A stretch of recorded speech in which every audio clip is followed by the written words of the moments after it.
Bienvenue à Jean Airport, un petit aérodrome situé à 900 mètres d'altitude dans la banlieue de Las Vegas pour y suivre les championnats du monde de racer petit gros radiocommandé, un aérodrome qui est donc resté en activité durant les compétitions. Jean Airport est essentiellement consacré à l'aviation d'affaires et aux tours opérateurs qui vous emmèneront visiter le Grand Canyon, qui est en gros à un quart d'heure de vol d'ici. Un bel aéroport avec 2 pistes parallèles, 2400 mètres, qui permet d'atterrir et décoller n'importe quoi. Et oui, y compris des avions assez originaux comme ce Stearman qui sert encore à l'heure actuelle de remorqueur pour les planeurs qui sont présents sur le terrain. Et un T6 parce qu'il y avait, outre les avions des tours opérateurs, pas mal de très belles machines durant ce week-end sur le terrain.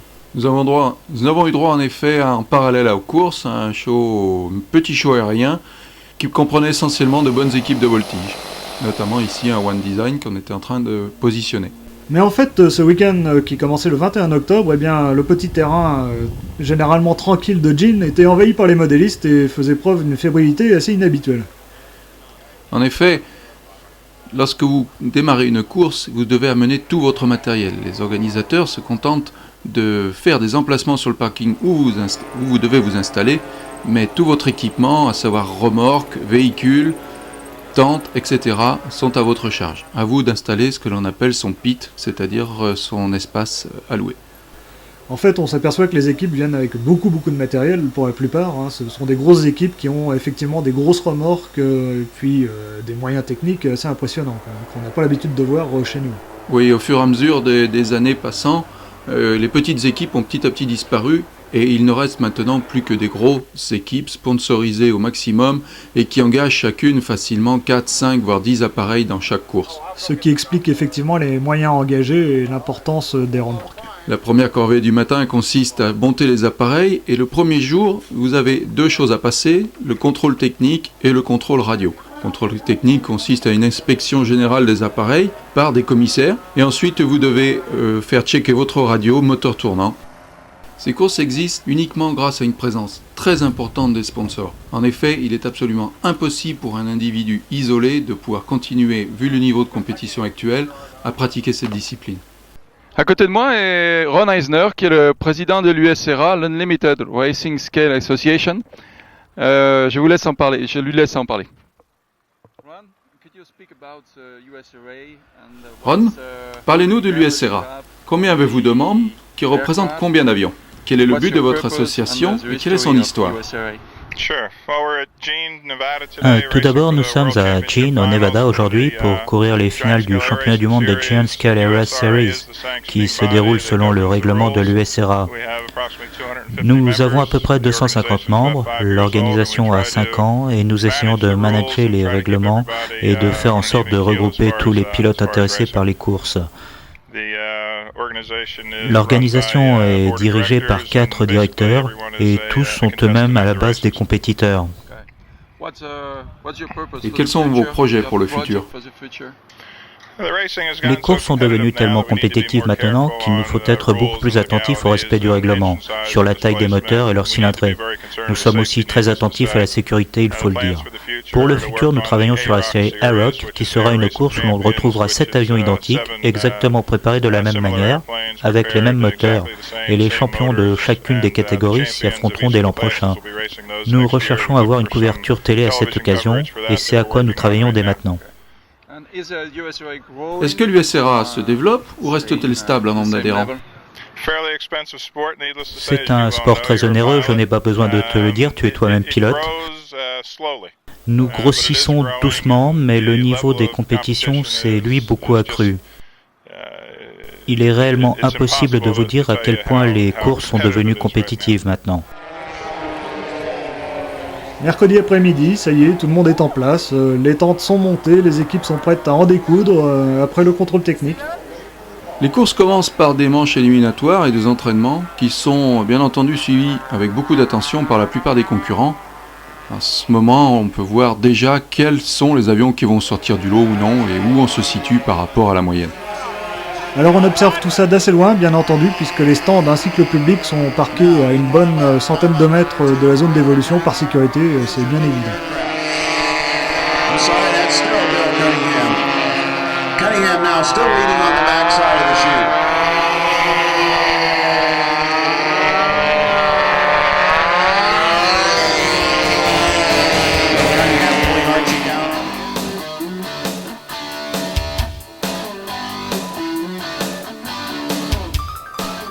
Eh bien, commençons notre tour d'horizon des catégories par les biplans. On voit ici le kit le plus répandu en fait durant ces courses. Il s'agit du Mong.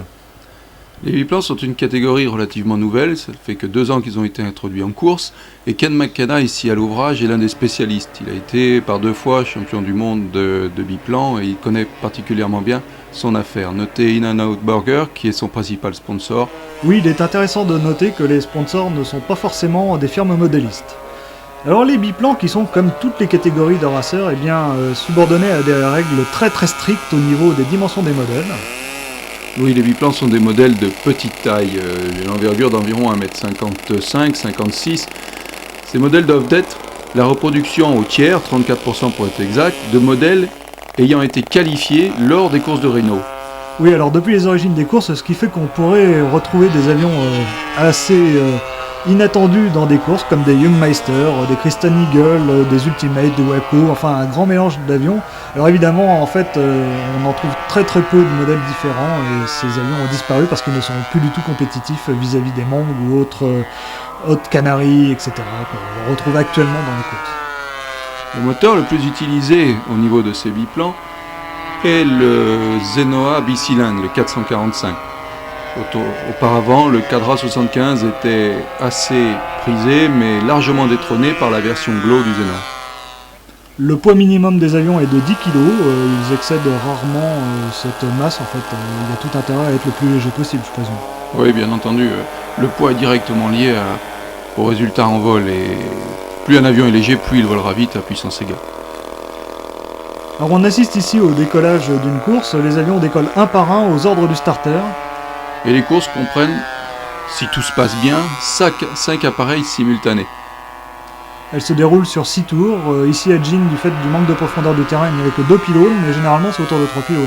Oui, 3 pylônes, le troisième étant finalement peu décalé par rapport au second qui forme la base, donc il n'y a pas vraiment une grosse différence entre 2 et 3 pylônes.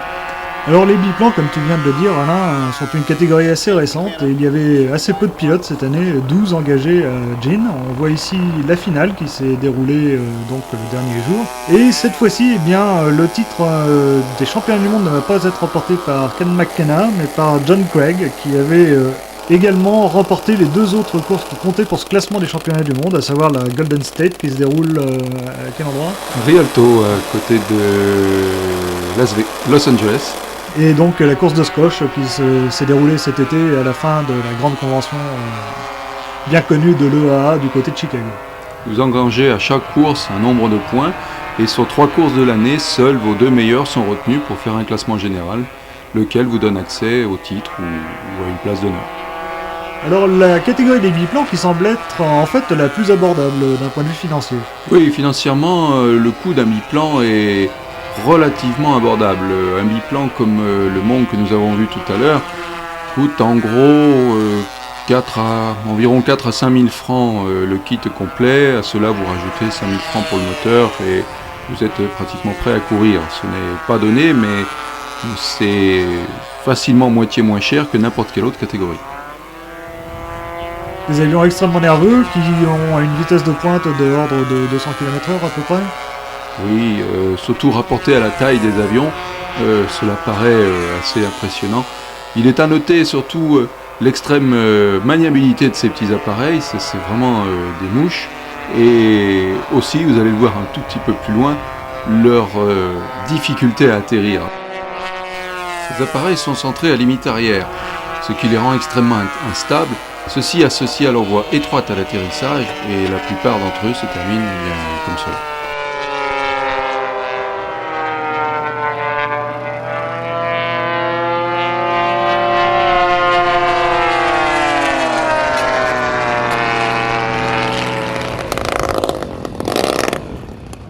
Alors si elles ne sont pas longues, les finales sont très très intenses. Une 50 à 2 minutes pour les meilleurs. Et une fois l'atterrissage réussi, eh bien, le soulagement est visible.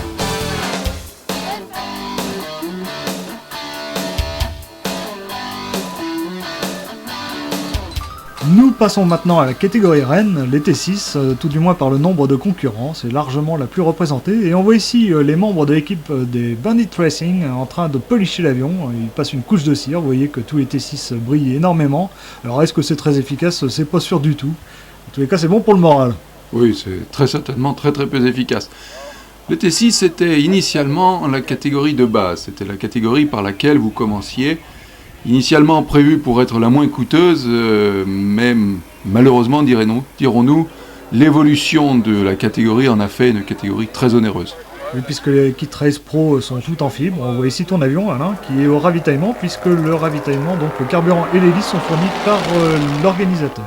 Oui, dans cette catégorie T6, les moteurs sont standards, donc aucun travail sur le moteur n'est autorisé, le carburant est fourni par l'organisateur, l'hélice est la même pour tout le monde, donc les seules choses qui peuvent varier sont les qualités aérodynamiques de votre avion et votre pilotage. Et en fait, si on regarde bien, la plupart des kits sont des Race Pro, les autres T6 ont pratiquement disparu. Oui, Race Pro a pris environ 85 à 90% de la catégorie T6, uniquement par la grande supériorité aérodynamique de ces kits. On sort un kit Race Pro à 25 livres, c'est-à-dire au poids mini, et jusqu'à présent, aucun kit ne pouvait se mesurer à lui en course.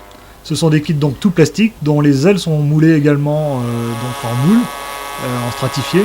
Mais Oui. ce sont des kits relativement chers quand même. Oui, un kit Race Pro est cher. Un kit Race Pro sort au départ, à la base, à 2500$, ce qui fait 15 000 francs rien que pour le kit de base. Il faut tout rajouter encore après, le train entrant, qui sont essentiellement des Robarth ou des Jean Barton pneumatiques, et puis bien sûr radio et moteur. Alors Alain, raconte-nous un peu comment tu es arrivé à participer à ces courses, puisque en fait tu es le seul représentant étranger qui justifie cette appellation de championnat du monde en fait. Oui, eh bien, la première fois que je suis allé voir une course de racer Tigre aux États-Unis, c'était il y a maintenant 6 ans, si je me souviens bien, et enthousiasmé par cette catégorie, supporté par RCM qui aussi s'est toujours intéressé à cette catégorie, j'ai pu y retourner régulièrement. Et là, il y a maintenant 5 ans, Max Products cherchait un pilote pour mettre en course ses appareils. L'occasion faisant le larron, eh bien, j'ai eu la chance d'être intégré tout d'abord au team Max Products et ensuite au team Race Pro. En course, il se passe souvent des rebondissements et on va maintenant assister à une séquence qu'on pourrait qualifier de séquence catastrophe. Oui, en effet, les cellules sont extrêmement sollicitées. Parfois, il arrive ceci. C'est très rare maintenant, les kits sont au point, mais les premières années, je me souviens, c'était une chose que l'on voyait très couramment. Il n'y a pas grand-chose à récupérer. En effet, quand les avions se crashent, eh bien, il n'y a pas grand-chose de récupérable, puisque même les moteurs sont éventrés. Souvent, les carters ne résistent pas au choc.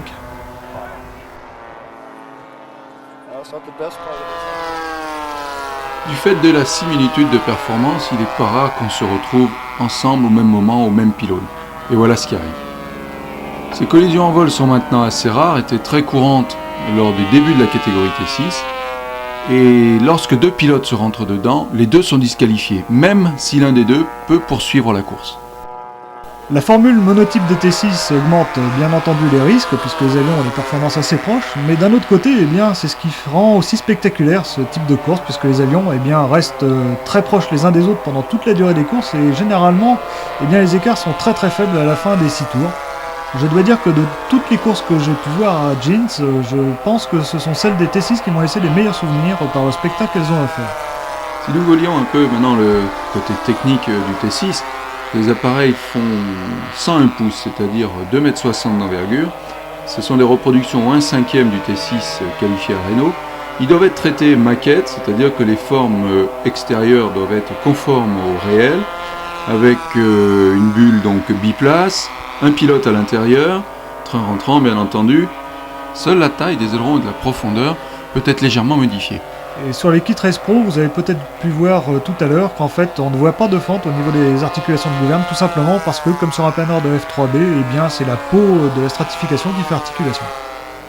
La procédure de départ des courses est bien spécifique et parfaitement cadrée, là encore. Le règlement ne laisse pas la place à l'improvisation.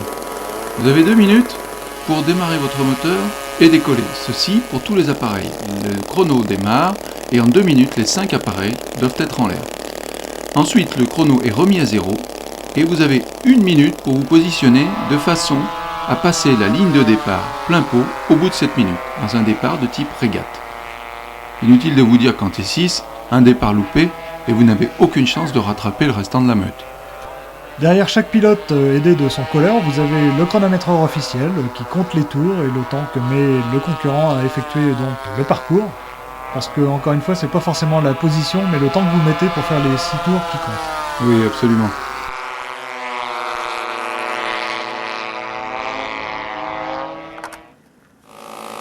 Eh bien, Alain, on revient à toi, puisqu'on voit ici au premier plan ton T6 lors de la dernière manche de qualification. Départ pour la dernière manche de qualification, avec comme enjeu bien une place en finale.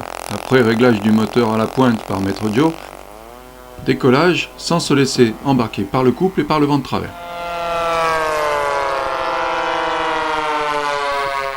Une manche qui va d'ailleurs plutôt bien se dérouler pour toi, Alain, puisque tu vas pas faire de coupe, et ça va te permettre de te qualifier donc pour les finales. L'exception peut-être de l'atterrissage, que nous allons voir maintenant. Oui, j'ai un avion qui est assez fatigué, et il faut vraiment le poser sur des œufs. J'ai un train qui est mort. Troisième. Ouais, c'est bien. Pas de cut. Alors, en finale Eh ben ouais, hein. Par miracle. Qui sont cassés. C'est la première fois, non? Première fois, ouais, on va voir ce que ça va donner. On va s'amuser un peu en tout cas. Il y a du vent. Donc c'était ta première finale bronze, Alain, et ma foi, t'as encore une fois bien géré ta course, malgré le fait que ton avion soit légèrement inférieur aux autres au niveau des performances pures.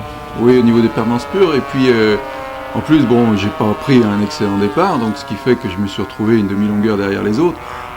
Dans cette optique, on avait défini avec mon colleur, dans tous les cas, d'assurer, c'est-à-dire de ne pas faire de coupe, se doutant bien que, connaissant les Américains, ils s'arrangeraient bien en se tirant la bourre entre eux d'en faire quelques-unes. Et effectivement, ça a payé. Toujours dans une course, on court contre la montre et non pas contre les autres, même pour une finale.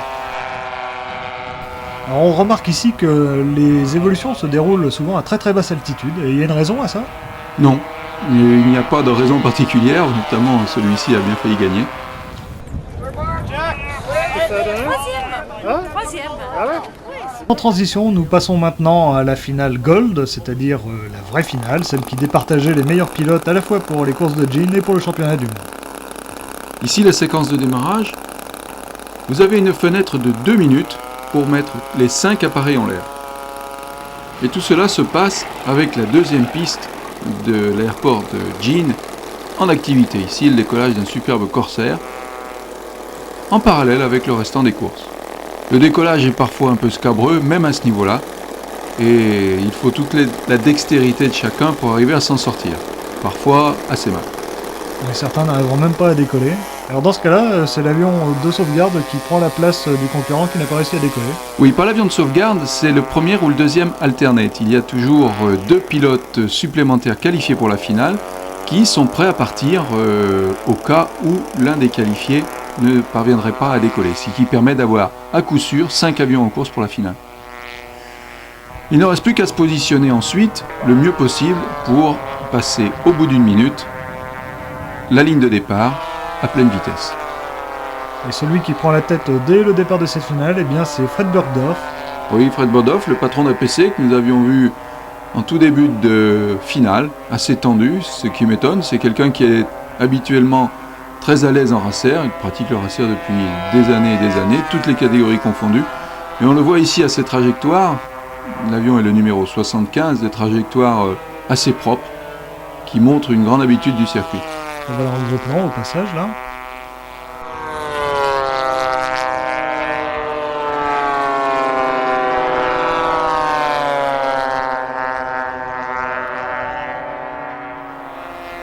Fred Sattler en course, champion du monde en titre, au cours de la finale. Cet avion est un T6 original, moulé par Espro, mais un kit perso. Ici, c'est Sean Everson, du team Aerosport. Qui tire une chandelle en passant la ligne d'arrivée. Fred Sattler à l'atterrissage, très bon pilote qui pratique le racer depuis très longtemps aussi, compère à Fred Bergdorf depuis des années.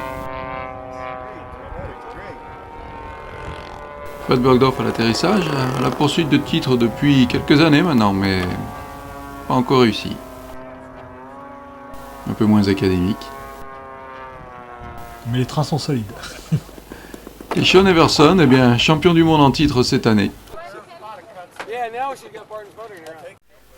Alors bien évidemment, sur les racers, le cœur de l'avion, c'est le moteur. Alors on va commencer à en voir quelques-uns avec eh bien, ce bicylindre qui est sur un Tsunami Race Pro. Oui, Air Branson, visiblement de 180 cm3. Tous les moteurs sont équipés de Venturi au niveau de l'admission. Et des carburateurs soit en prise frontale, soit en prise arrière, comme ici sur le Cadra 75. Le but, c'est de prendre des gaz calmes. Ici un A-Cube sur un Formule 1, ici un Zenois 445 bicylindre, aussi sur un Formule 1. Alors je suis à côté de Bill Cunningham, qui est un grand pilote de voltige bien connu, qui a fait plusieurs fois le tournoi des champions et qui s'est un peu reconverti dans les courses puisqu'il est le patron de la société A-Cube, qui est un gros fabricant de moteurs de course ici. Et je vais lui laisser la parole pour qu'il nous en parle. Bill, Bill, pourriez-vous nous dire quelques mots à propos d'A-Cube, votre société, son histoire? Parlez-nous aussi de tous vos moteurs.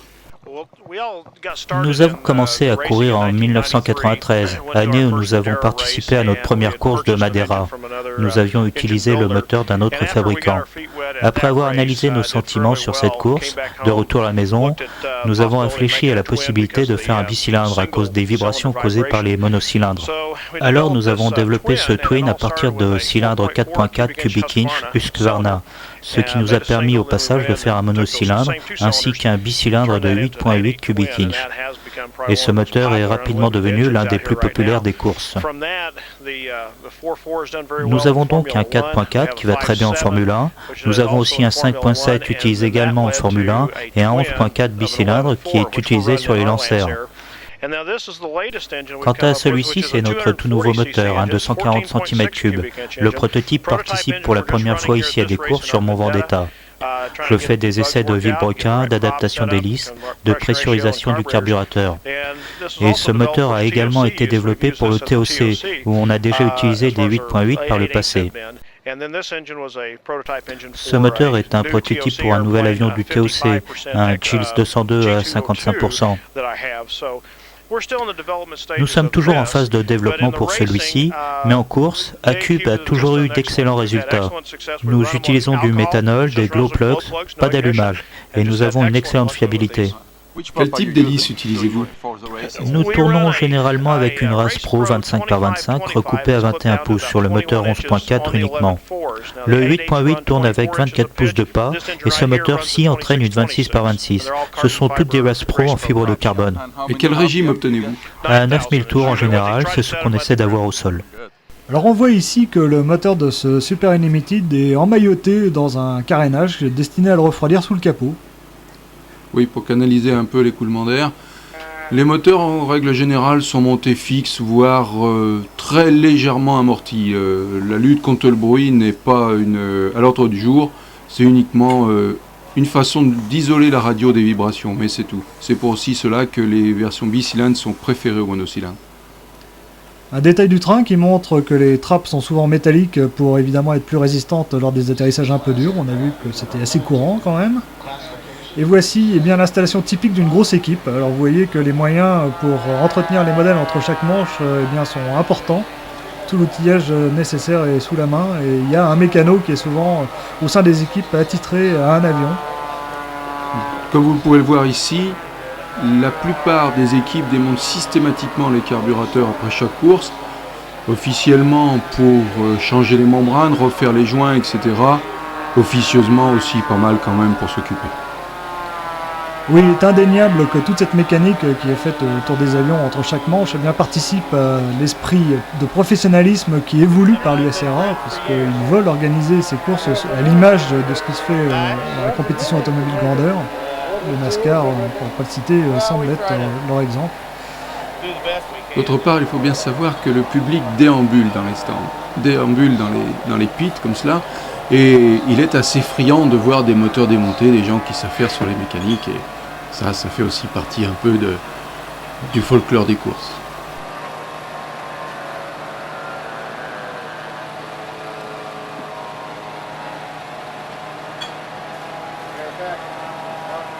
Ah, ceci, c'est des images que vous n'auriez pas dû voir. La personne ici à l'œuvre est le principal mécanicien de l'équipe des Blues Brothers, et s'il porte des gants, ce n'est pas simplement pour des questions de poussière. Il y a un additif dans le carburant des Blues Brothers qui est si oxydant que le port des gants est absolument obligatoire. Mais cet additif n'est pas toléré dans tous les États américains et ne l'est pas en particulier en Californie. Le but de cet additif est d'augmenter le refroidissement du moteur et il nous a été totalement impossible d'en avoir la nature exacte.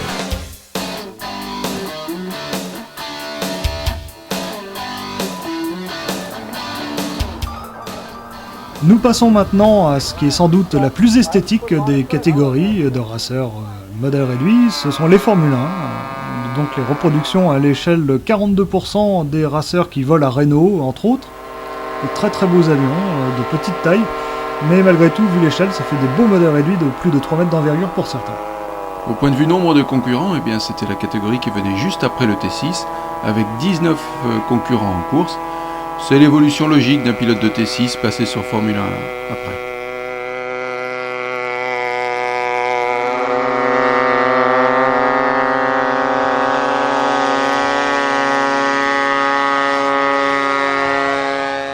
Eh bien, je vous présente Joe Marine, qui est le président de Race Pro Engineering, qui est l'une des plus grosses équipes ici et surtout le plus gros constructeur de kits aux États-Unis pour les courses de racers. Joe, je voudrais que tu nous dises comment tu es venu au modèle réduit et de quelle façon tu as développé Race Pro Engineering. J'ai commencé le modélisme à 9 ans par du vol circulaire et j'ai ensuite simplement évolué pendant de très nombreuses années. Il y a 5 ans environ, j'ai lancé Race Pro Engineering. À cette époque, la majorité des kits sur le marché étaient en fait destinés à un usage de loisir. Et j'ai pensé qu'on pouvait proposer de meilleurs produits. Alors avec Fred Bergdorf et quelques autres, après une lente évolution sur une longue période de temps, nous avons d'abord sorti notre premier T6. Et en l'utilisant en course, nous avons commencé à gagner. C'est maintenant le kit de T6 qui a le plus de victoires. Et puis nous nous sommes améliorés dans la fabrication des composites avec des moules usinés CNC, des moules de très haute qualité. Je fais moi-même de la compétition, alors à chaque fois que je me retrouve sur la ligne de départ et que je cours, j'en apprends un peu plus sur les améliorations que l'on peut apporter. Et de retour dans mon atelier, ce sont des modifications que j'apporte immédiatement sur les kits. Maintenant, on a une gamme de 10 kits, dont celui qui a le plus de victoires en Formule 1, qui est le GR7. Nous avons aussi le plus titré des Super Unlimited, qui est le Lancer, ainsi que le T6, comme je l'ai mentionné. Nous travaillons sans arrêt sur un nouvel avion. Nous avons un nouveau biplan, le Sundancer, qui sera prêt l'an prochain, ainsi que quelques autres qui doivent encore évoluer avant d'être dévoilés. Joe, quel est le dernier kit sur lequel tu as travaillé? Eh bien, en ce moment, le modèle que nous venons tout juste de faire aboutir au niveau du design est le Polecat, qui est juste ici.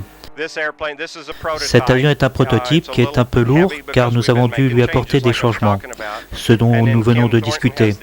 Et avec l'autre Polecat qui est là-bas, ce sont les deux seuls dont dispose Race Pro pour le moment.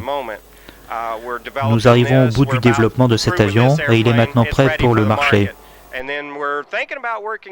Nous pensons également travailler sur un pusher, le Pushy Geller dont le grandeur a couru à Reno. Maintenant, parle-nous des fameuses hélices Race Pro. Nous fabriquons des hélices en carbone. En voici une que j'utilise. Elles sont beaucoup plus raides que les hélices conventionnelles en bois et cela procure un gain en course. Je travaille avec les hélices APC de Landing Product. Nous utilisons beaucoup de leurs hélices. En fait, ils s'occupent de leur design tandis que je fais la stratification en fibre de carbone. Joe, donne-nous le pourcentage de kits Race Pro présents ici sur le terrain. Je n'ai pas vu toutes les statistiques. Au dernier championnat du monde, nous avions à peu près 64% des avions engagés. Mais c'est plus élevé que ça maintenant. Probablement 70 à 75% des avions présents ici sont des races pro. Beaucoup de personnes n'ont pas le temps de construire, et en découpant une aile, en la coffrant et ainsi de suite, vous allez finir par mettre entre 400 et 600 $ dans un avion pour le construire. Et il vous faudra vraiment travailler très dur pour être compétitif. La plupart des gens vont travailler tous les jours. Alors nous produisons des avions qu'ils peuvent assembler en 25 à 60 heures.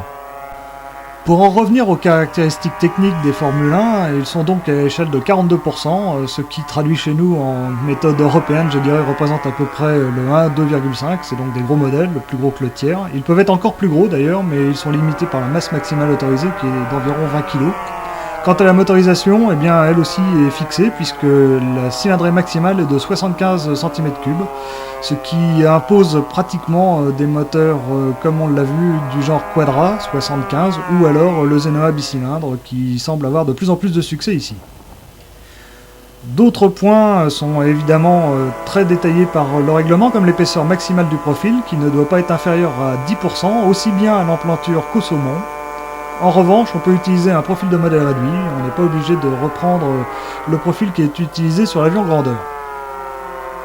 L'aspect maquette est aussi très important puisque on doit présenter un plan 3 vues de son modèle au contrôle technique. En revanche, évidemment, les détails de la maquette réelle ne sont pas nécessaires, c'est la forme extérieure du modèle qui compte. Mais il faut, par exemple, pour vous donner une idée de la précision qui est demandée, conserver les écopes de prise d'air des carburateurs des avions réels si le moteur n'est pas monté en position inversée, ce qui évidemment gênerait son installation sur le capot. D'autre part, les cylindres doivent être entièrement intégrés à l'intérieur des capots qui ne doivent pas faire moins de 33 cm de large. Alors on voit passer ici un shoestring, mais c'est loin d'être le modèle le plus représenté à ces courses de gym. Il a un peu passé de mode cet avion. Oui, le modèle le plus représenté, celui que vous voyez actuellement à l'écran, c'est le GR7 qui domine actuellement la catégorie.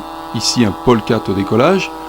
Le GR7 fait 3,30 m d'envergure avec un allongement très important qui fait vraiment merveille en vol.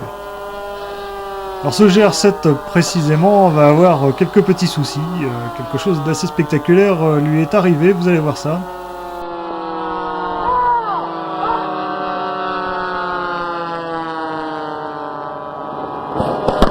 Un accident rarissime quand même en modèle réduit, on voit ça qu'aux courses de racer en fait, sans doute à cause des additifs qu'ils doivent mettre dans le carburant je présume. Oui je pense, il a fallu quand même plusieurs extincteurs pour arriver à bout de cet incendie et la bonne vieille méthode a prévalu en finale. Voilà, c'est le seul système qui a vraiment éteint l'incendie. Alors les causes de l'incendie sont pas connues, mais il est probable que c'était une durite qui a fui ou quelque chose comme ça. Oui, probablement une fuite de carburant sur l'échappement et les additifs ont fait le reste. Un modèle qui a quitté prématurément les courses et qu'on n'est pas prêt de revoir. Préparatif d'une manche de Formule 1 à nouveau. Alors on se pose des questions, savoir pourquoi il y avait 3 batteries de démarrage sur cet avion. On n'a toujours pas trouvé la réponse à vrai dire. Mais il y a de fortes chances que la batterie arrière serve à un allumage intégré, très certainement. Encore un GR7 au décollage. Le prix de revient des appareils de la catégorie Formule 1 est sensiblement la même que celle des T6. Le prix d'un kit de GR7 par exemple, chez Respro est à 2500 $, exactement le prix d'un T6. Il en est de même pour les autres appareils de la gamme Formule 1. À cela, vous rajoutez le prix d'un bicylindre, le Zenoa tourne autour des 1000 $, légèrement plus cher que le monocylindre, mais vous n'avez pas de train rentrant. Donc l'un dans l'autre, vous compensez et la mise de fond est à peu près la même. Ce qui explique que la catégorie Formule 1 est en train de se développer beaucoup plus rapidement de la catégorie T6. Et je pense que pour l'année 99, il y aura très certainement plus de Formule 1 que de T6 en course. Alors les Formule 1 qui ont quand même une particularité, c'est d'être extrêmement fins et donc d'avoir des longueurs d'atterrissage absolument incroyables. Oui, là, hors de question de faire une course de Formule 1 sur un terrain de modèle réduit, absolument impossible. Il faut au moins 4 à 500 mètres de piste pour poser un GR7. Alors ici, évidemment, les grands moyens américains étaient employés avec une Jeep et une immense remorque pour aller chercher les modèles, pour ne pas perdre trop de temps entre les manches. On voit ici un Nemesis, un Polecat, un Shoestring et 2 GR7. Tous ces appareils vont courir la finale Formule 1. Joe Marine en train de caresser son poulain, c'est le prototype du Polecat, première année de sortie en finale Gold. Il était assez satisfait de son œuvre. Séquence de démarrage, tous les moteurs sont en glow, on voit très bien les bougies d'allumage. Les démarreurs utilisés sont tous de très gros démarreurs et réducteurs. Et tout le monde se met en piste dans la fenêtre des 2 minutes. Il y a très peu de faux départs en Formule 1. Ces appareils sont beaucoup plus faciles à décoller que les T6. De même pour l'atterrissage. Shoestring en positionnement. Là, la course est commencée. Alors une course qui va être très spectaculaire parce que curieusement, même s'il ne s'agit pas des mêmes avions, eh bien ils ont vraiment des caractéristiques de vol assez similaires et c'était vraiment très serré. En plus de ça, eh bien dans cette finale particulièrement, les vols se sont déroulés très bas, ce qui est évidemment très spectaculaire. Alors un petit mot sur la protection des pilotes que j'ai trouvé quand même un petit peu légère à Gene. Oui, il y avait simplement des bottes de paille, ma foi, c'est assez étonnant de la part des Américains qui sont en général assez branchés assurance et anti-procès, mais bon, c'était comme ça. Mais les années précédentes, dans certaines courses, les protections étaient bien supérieures à ce qu'on avait ici. Oui. Une finale qui va être indécise jusqu'au dernier tour. Les finales qui ne sont d'ailleurs pas plus longues que les courses de qualification.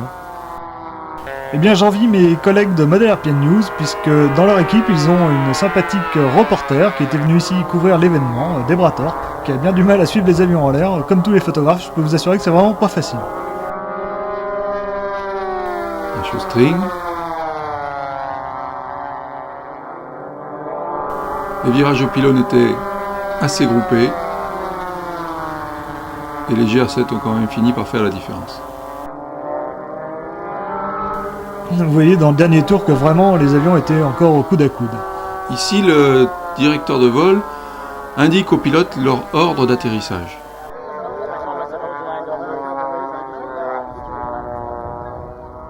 On va bien voir ici la distance qu'il faut pour poser un Formule 1. Et on va aussi voir que c'est pas toujours très facile à emmener exactement où on aimerait.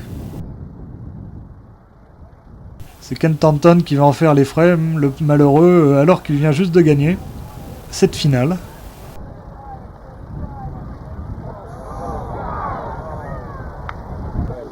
I'm sorry, man. We almost had 3 of them. We almost had a 3-point crash.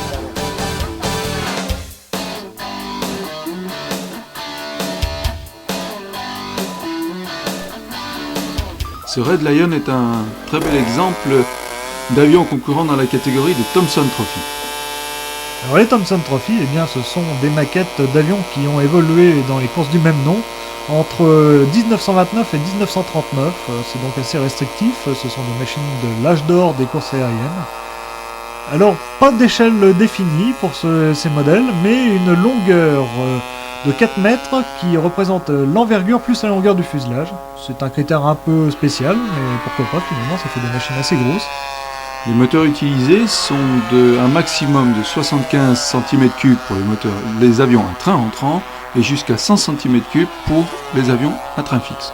Et bien malgré cette différence de cylindrée, eh bien l'avion le plus performant est de loin et ce Caudron C540 je crois. Je suis pas sûr du chiffre mais je crois que c'est ça. Donc le fameux raceur français, ça nous fait bien plaisir de voir que les Américains ont adopté cette magnifique cellule de Riffard. Et c'est de loin l'avion le plus performant, vraiment il laisse tous ses concurrents loin derrière. Et de nombreux pilotes en sont à penser qu'il faut faire maintenant des avions à moteur en ligne et train rentrant pour gagner dans cette catégorie de Thompson Trophy.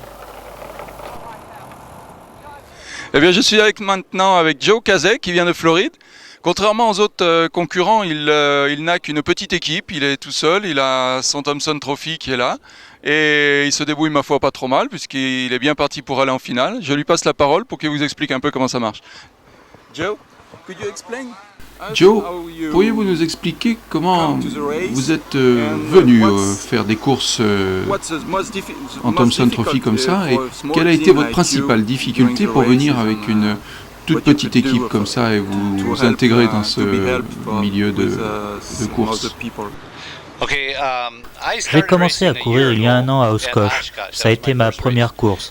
Quand j'ai vu la publicité dans un des magazines qui parlait de la course là-bas, j'ai décidé d'y participer car je passe l'été près d'Oshkosh, alors que je vis habituellement au sud de la Floride. J'ai donc décidé de construire un avion pour courir à Oshkosh, une seule et unique fois. J'ai construit un avion semblable à celui-ci, mais entièrement en contreplaqué et en bois, avec une aile coffrée qui a été tout juste finie à temps pour participer à la compétition, sans aucun entraînement. Mais ça a bien marché puisque j'ai atteint la finale. Alors cette année, nous faisons toutes les courses. Notre équipe se compose juste de Hawson et moi-même. Nous ne savions pas grand-chose et nous avons reçu beaucoup d'aide des gars du Texas. Ils nous ont vraiment épaulés la première année, nous indiquant comment démarrer, nous donnant des astuces de réglage, nous apprenant à ne pas faire de coupe et autres erreurs du même genre.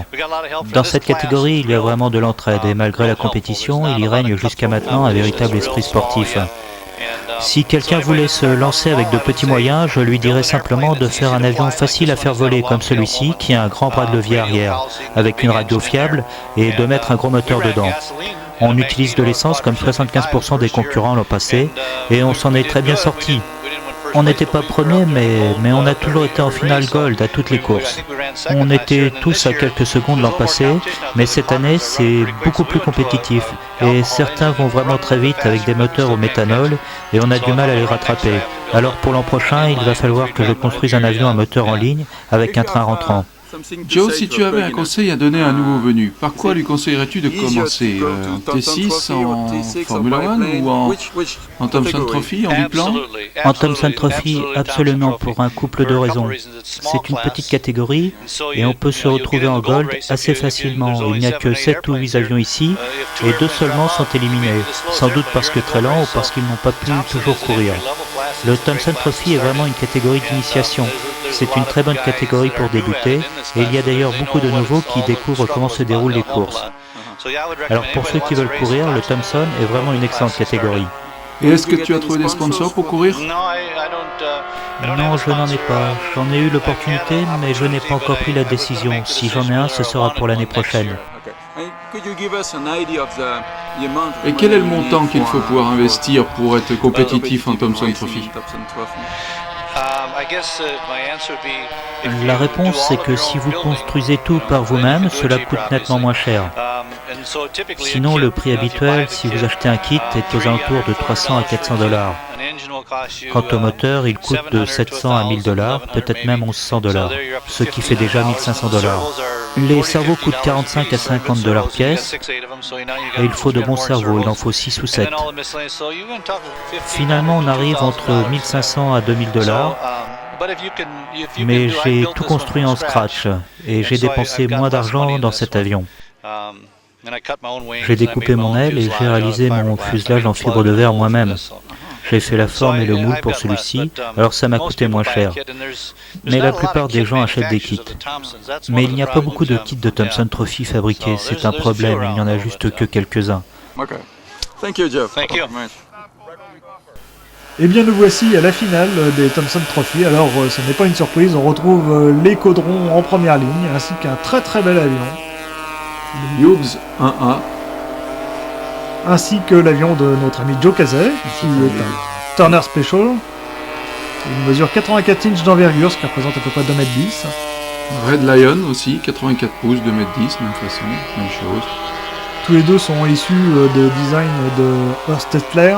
Oui, Horst Hessler, qui est un fabricant de plans bien connu aux États-Unis. Alors là, en revanche, contrairement au T6 ou à Formula 1, il y avait de gros écarts durant la finale entre les différents modèles.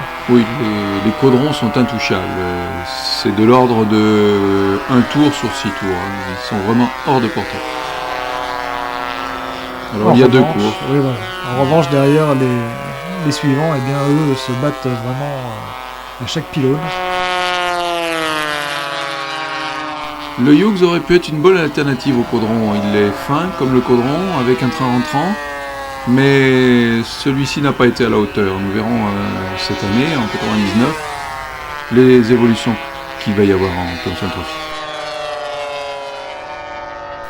Le train d'atterrissage du Caudron est particulièrement fragile et il faut aussi savoir se poser avec cet appareil. Ce qui n'est pas toujours évident comme on peut le voir d'ailleurs. Par contre, les avions du type Red Lion ou Gilmore sont très embêtants. Celui-là s'en sort particulièrement bien. Le GB a un peu le même problème. Pour le LED Turner, Joe Casey l'a particulièrement bien en main et à l'aide des volets, c'est beaucoup plus facile.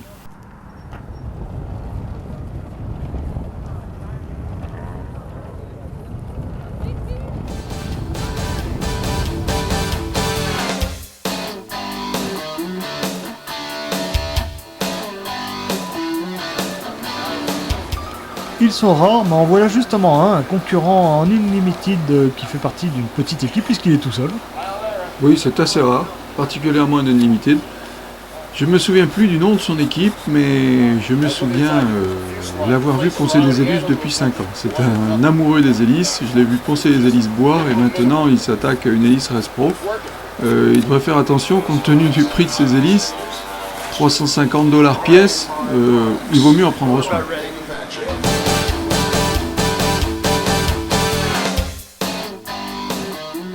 Eh bien, je suis maintenant avec Ken Thompson, qui est le patron de l'équipe des Blues Brothers, qui a été l'année dernière champion du monde en Formule 1, et je vais lui passer la parole pour qu'il vous raconte un peu toute son aventure. Ken, raconte-nous un peu l'histoire des Blues Brothers. Pourquoi ce nom de Blues Brothers? Tu n'as jamais été en prison, à ce que je sache. Non, nous avions l'habitude de courir dans des catégories de raceurs plus petites avec des amis et nous cherchions un nom pour l'équipe, car nous avions commencé assez fort. Mais ensuite, ça a été plutôt très mal durant 4 courses d'affilée. On avait vraiment le blues. Et comme la route du retour durait 2 heures et que l'on ne parlait pas beaucoup, j'ai allumé la radio. Et là, on a entendu I Got the Blues. C'est de là qu'est venue l'idée de s'appeler les Blues Brothers. Parce que si vous courez sans gagner, vous attrapez vraiment le blues. Voilà comment ça a commencé.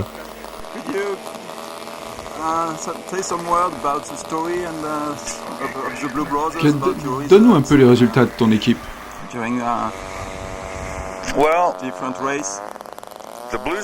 Les Blues Brothers volent dans beaucoup de catégories. Nous ne volons pas dans toutes, mais nous volons en T6, en Formule 1, en Unlimited Warbirds, en biplan. Nous n'avons pas de Racer Thompson Trophy ni d'expérimental. L'équipe est un groupe très soudé, nous venons des différents coins du pays et on s'entraîne pas ensemble autant que l'on voudrait. Mais on passe de bons moments et c'est ce qui est le plus important pour moi, de savoir qu'on s'amuse bien ensemble. Ce que j'aime ici et que l'on ne retrouve dans aucune autre discipline modéliste, c'est que nous sommes en famille. Votre femme fait caler pour vous, vos fils sont vos équipiers en piste, s'occupent du carburant ou des bougies. Toute la famille se trouve impliquée, c'est une bonne chose en RC, je pense. Oui, mais parle-nous un peu de tes résultats. Tu es le champion du monde en titre pour l'instant. Eh bien, à présent, nous avons un peu plus de chance qu'au début. Ça va mieux. Je suis parti doucement cette année, les autres en ont profité. Je pense que plus tu vas vite, plus les autres travaillent dur et ils finissent par te rattraper. C'est alors à ton tour de travailler dur l'année suivante. Alors les Unlimited sont évidemment les racers qui nous ont le plus fait fantasmer, je dirais, avec les fameux avions des courses de Renault dérivés des Mustang. Mais le plus performant jusqu'à cette année eh bien, était le Simili T6 qu'on a vu tout à l'heure, en haut à droite ici, le NA50. Oui, le NA50 est un T6 modifié qui a couru dans cette catégorie à Renault. Équipé d'un moteur de 200 cm3 aéro, il a jusqu'à présent été intouchable en Unlimited Warbird et nous allons voir cette année s'il va enfin pouvoir être détrôné. En ce qui concerne les Unlimited, eh bien, il n'y a pas d'échelle imposée par le règlement, c'est simplement l'envergure qui est fixée à 100 inches minimum, c'est-à-dire 2,54 m d'envergure. Alors quand on sait que la cylindrée des moteurs est libre, on se doute que ça donne de sacrés monstres. Seul le poids du moteur est imposé, ce qui limite finalement un peu la cylindrée. C'est 14 livres pour un bicylindre et 9 livres et demi pour un monocylindre. Ça permet déjà d'avoir des moteurs quand même assez importants puisque la cylindrée la plus représentée est quand même aux alentours de 200 cm3, c'est ça ? Oui, 200, la plus grosse cylindrée, le Air Branson qui est à 280 cm3. Grâce à ces moteurs, ces appareils atteignent les vitesses de pointe de 220 à 230 mph, ce qui fait en gros 400 km/h. On constate que dans ces courses, eh bien, les modèles se ressemblent de plus en plus.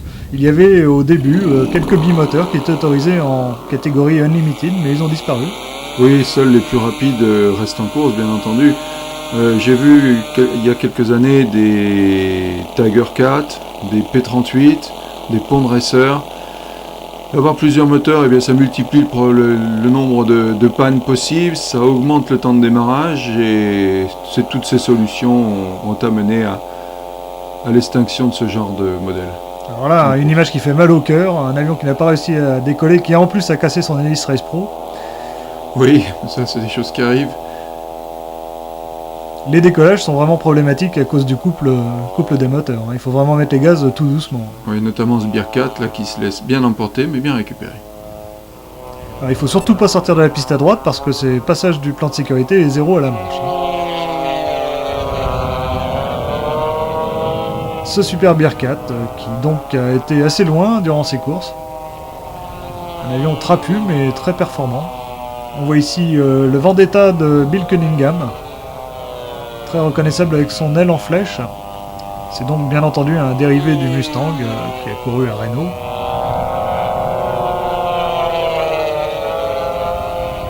La vitesse du Beer 4 tourne aux environs du 200 mph qui fait 360 km/h. 320 km/h plutôt.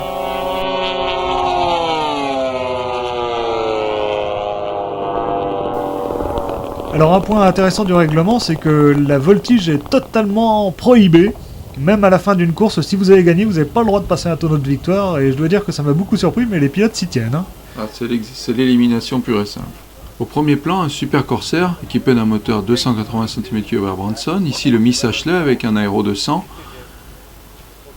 Juste derrière un Tsunami avec un aéro visiblement aussi. Le Miss Ashley, qui est donc la reproduction d'un avion que l'on voit depuis quelques années à Renault, un avion qui est réalisé à partir d'une voilure de Learjet, le fameux avion d'affaires, sur un fuselage qui ressemble beaucoup à un Mustang, mais qui est en fait entièrement en composite et qui a été réalisé en Angleterre.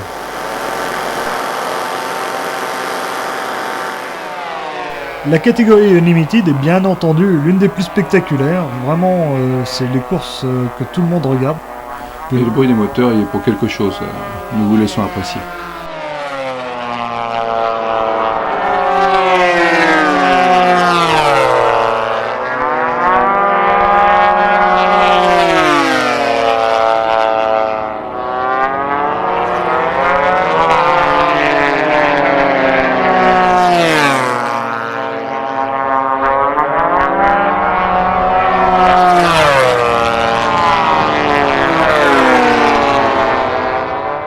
Lors des finales de cette année, le Super Corsair mettra tout le monde d'accord, mais le NASA Kandashi Snyder finira champion du monde sur le total des points sur les deux courses.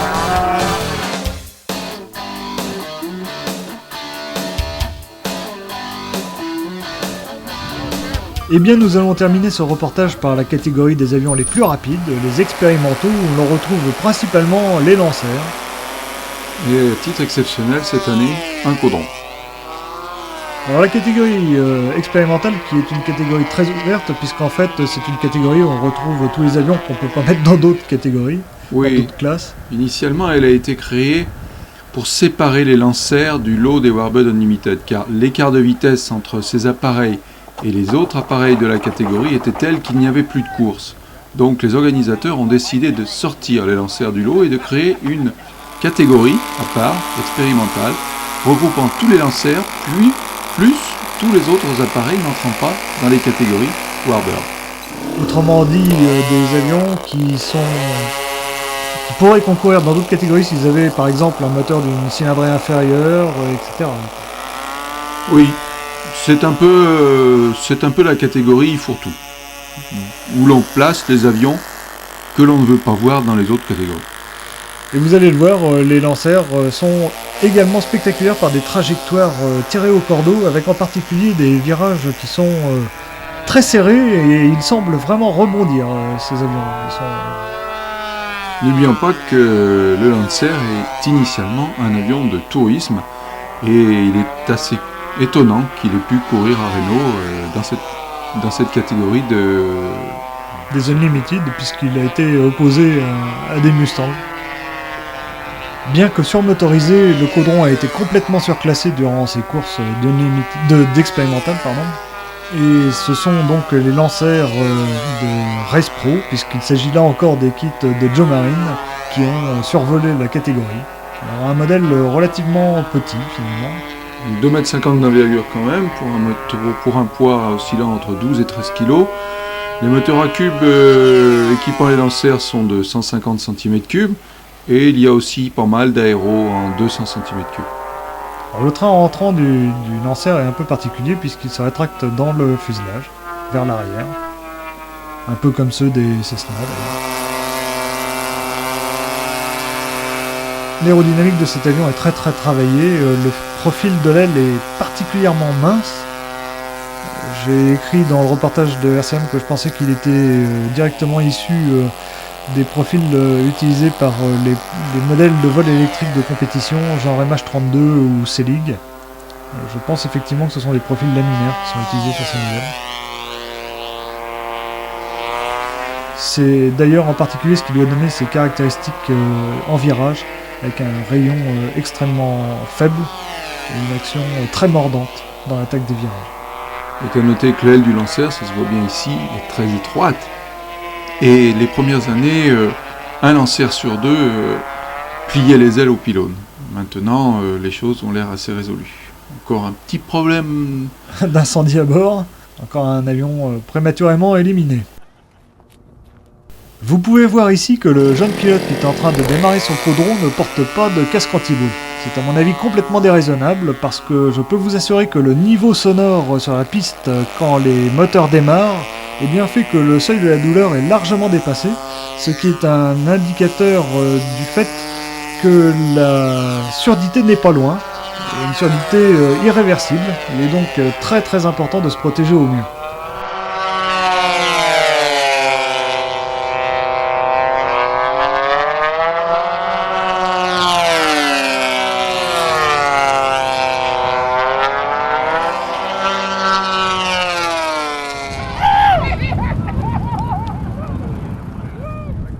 Nous voici rendus à la finale des expérimentaux, une finale qui va être particulièrement spectaculaire, où l'on voit évidemment pratiquement uniquement des lancers, à part l'exception qui confirme la règle, donc ce Caudron.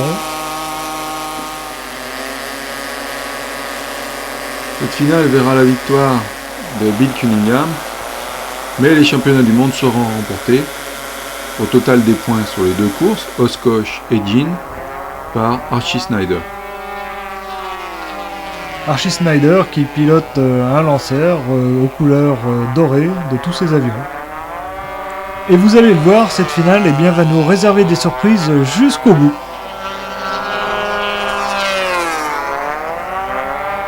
Et bien c'est donc sur ces images spectaculaires des avions les plus rapides que nous allons vous laisser jusqu'aux prochaines finales qui auront lieu en octobre prochain, une nouvelle fois à Las Vegas, en même temps que le TOC.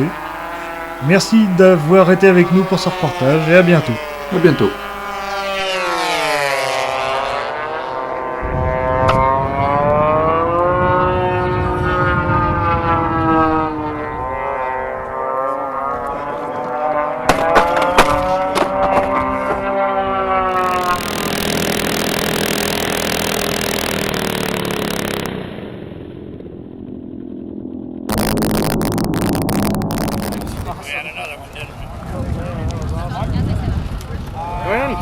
Yes. Excellent race. No crashes.